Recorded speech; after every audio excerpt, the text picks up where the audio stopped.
So we've tried a sample with larger integers, and we know that it's true for John's examples, but somehow we have to come up with a generalized statement, a proof that would work for any integer, because if we actually tried every integer, this is the only question we'd ever be doing for the rest of our lives, right?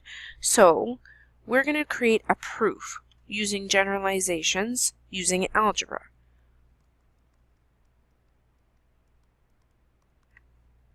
So we'll start by letting x be equal to any integer, because that's what we want, this to work for any integer. Then we have to set up the sum of 5 consecutive integers. So let's let s equal to the sum of 5 consecutive integers. Now I understand using s's and 5's are kind of confusing, so I'll try to make sure that my 5's look more like 5's and my s's look more like s's. So how do I write consecutive integers for x? Well, let's make x the median number, because that's easy to multiply by 5. So two values that are bigger than x, the next consecutive one would be x plus 1.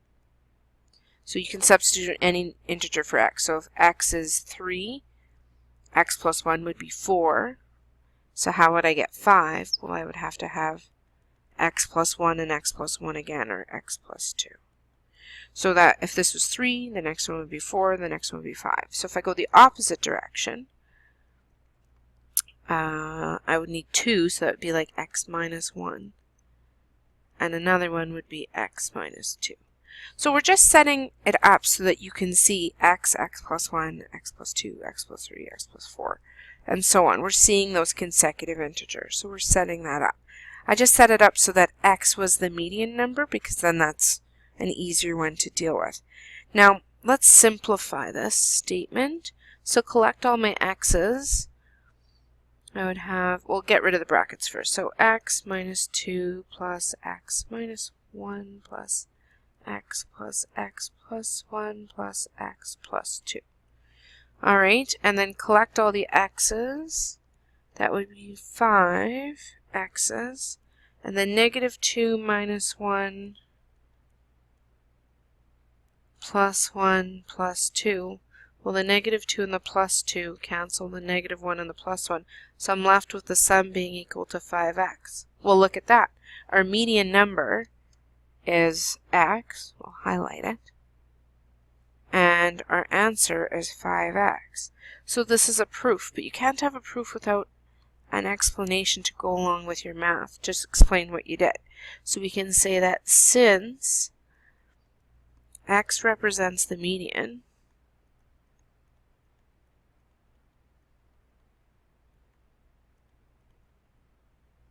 of 5 consecutive integers, I can write out the word 5 if it's easier.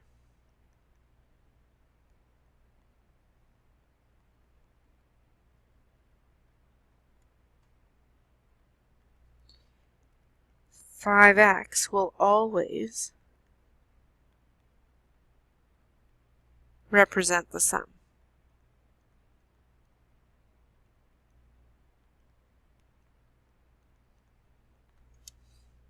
So John's conjecture is true for all integers.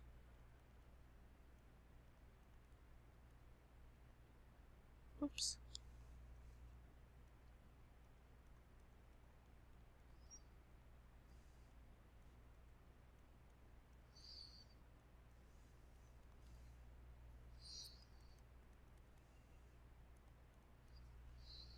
All right, look back and see what we've done.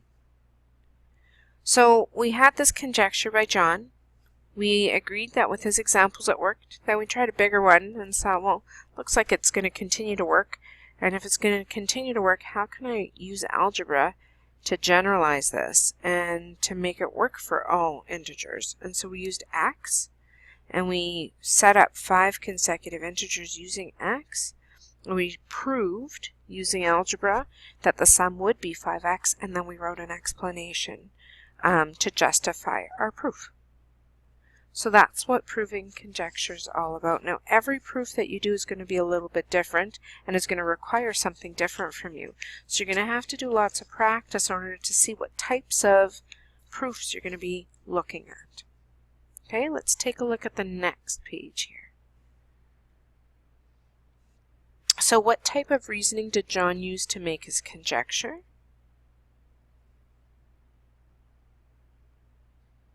John used inductive reasoning. He analyzed a pattern and developed a conjecture about this pattern. We used deductive reasoning to prove John's conjecture. How does this differ from the type of reasoning that John used? So we were able to show that the conjecture was true for any 5 consecutive integers, and in fact we were able to prove that the conjecture was true for all cases. John, using inductive reasoning, was only able to say that the conjecture was true for specific sets of consecutive integers that he sampled.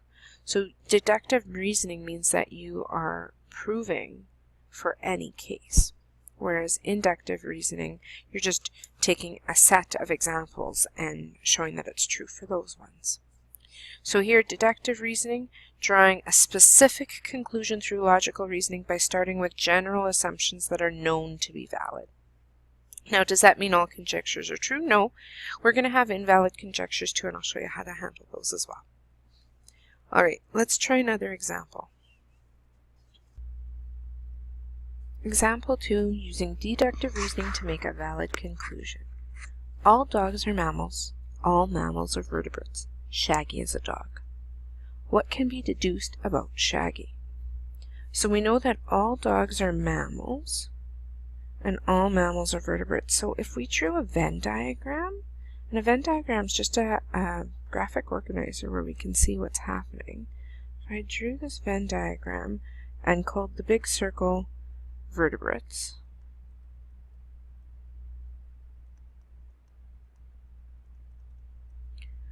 I think everyone would agree that mammals are vertebrates, right? So let's put that inside. So this would be mammals. And again, we would all agree that dogs are a type of mammal. So that would go inside here. So we can see that dogs are mammals. Mammals are vertebrates. So can we conclude that a dog is a vertebrate? I would say yes. So using deductive reasoning, Shaggy is a mammal and a vertebrate. And that's all we need for that type of question. Let's take a look at example 3.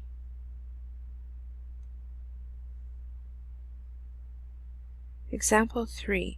Using deductive reasoning to prove a conjecture. It says prove the product of an even number and an odd number is an even number. Alright, so let's start by letting A be even. Let's just write A be an even number.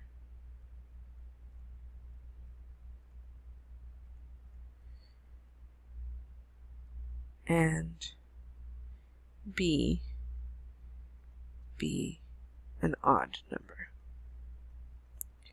Now, for a number to be even, it must be divisible by 2. So let's say that A is equal to 2n. Okay, so that's our even number, is 2n. And B is a different odd number, so let's call it 2m plus 1. Right? Because an even number has to be divisible by 2, where an odd number would not be divisible by 2. Now it says prove that the product of an even number and an odd number is an even number. So we would want to multiply these together. So A times B would be 2n times 2m plus 1. Remember that n and m are integers. So this would be A times B.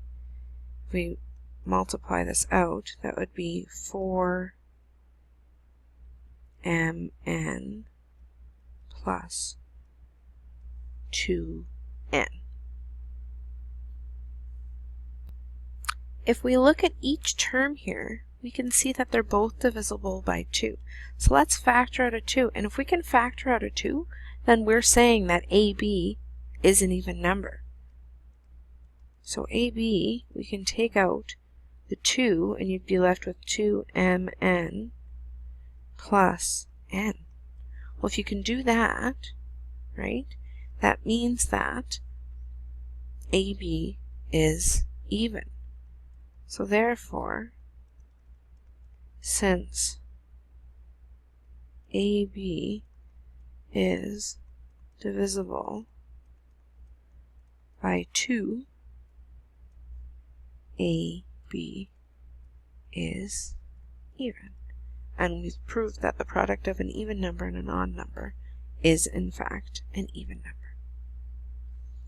Alright, last example, example 4, communicating reasoning about divisibility rule. So this is similar to what we just did. It says the following rule can be used to determine whether a number is divisible by 3. Add the digits and determine if the sum is divisible by 3. If the sum is divisible by 3, then the original number is divisible by 3. And you might have used this in elementary school when you were talking about dividing. So they're saying, okay, if you take two numbers like 2 plus 4, right, because that would be 24. So your value is 24. 2 plus 4 is equal to 6. Well, 6 is divisible by 3, which means 24 is divisible by 3. If we did let's say 37, well, that's 3 plus 7, which is 10. 10 is not divisible by 3, so 37 is not divisible by 3. If we do one more, I don't know, if we did 81, well, that's 8 plus 1, and 8 plus 1 is 9. 9 is divisible by 3, so 81 is divisible by 3. So that's the rule that they're talking about. So it says use deductive reasoning to prove the divisibility rule for 3 is valid for a 2-digit number. Alright, so if we know a couple of numbers, let's try a 1-digit number like 9 and a 2-digit number like 27. We know both of those are divisible by 3. So that's our numbers. Now, if we expand our numbers,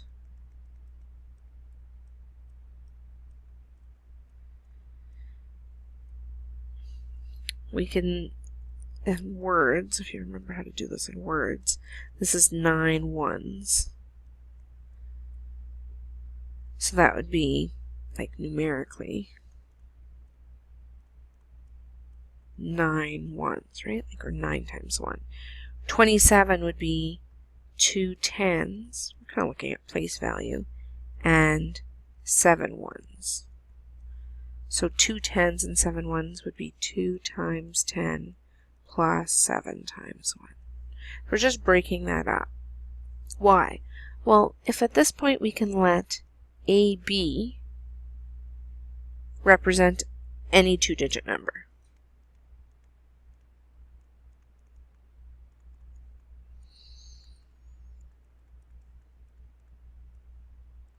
Okay, going back. They want to say that this is valid for 2-digit numbers. Why did I do a 1-digit number? Just to show you the place value, how that works.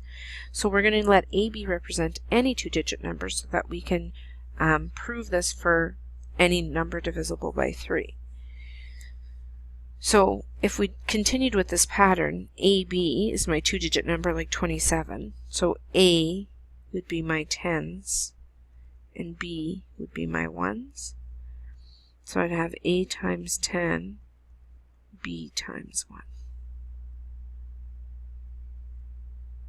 Okay, so I basically modeled the same thing I did at this level, but with AB instead of 27. Alright, how does this help us? You got to keep going here. So if AB is 10A plus 1B, right? That's what this is. I just simplified it because the number is usually in front of the letter. Then that means that AB is 10, oops, that's an 11. 10A plus B, because we don't need that 1 there. Well, let's break that 10A down. So AB is equal to 10a is the same as 9a plus 1a. Everyone would agree that 9a plus 1a is 10a. Or we could say that ab is 9a plus a plus b. Okay, well, plus a plus b, I'm just going to take that a plus b and put it in brackets. So 9a plus a plus b. Why am I doing all this? Okay, well, have a look at this again.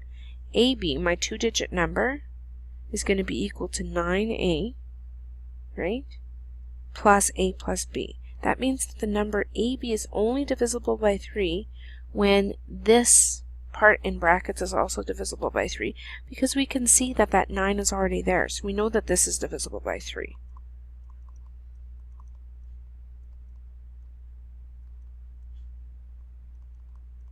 It's already divisible by 3. So we want this to also be divisible by 3 in order for it to be valid. Okay, so we can write our statement. These notes are just for us. This is where we would end the proof, right? Where the AB is equal to 9a plus a plus b. So therefore the number AB is only divisible by 3 when you add those two values, a plus b is divisible by 3. This isn't intuitive. We wouldn't know from the beginning that this is what we were supposed to be doing, right? But showing you this type of proof, now you can apply this to other situations. So it says, go back to the beginning, add the digits and determine if the sum is divisible by 3. So you're adding a plus b, you're adding those two digits to see if it's divisible by 3. That's exactly what we're saying in this proof. That's it for today's lesson. Thanks for joining me.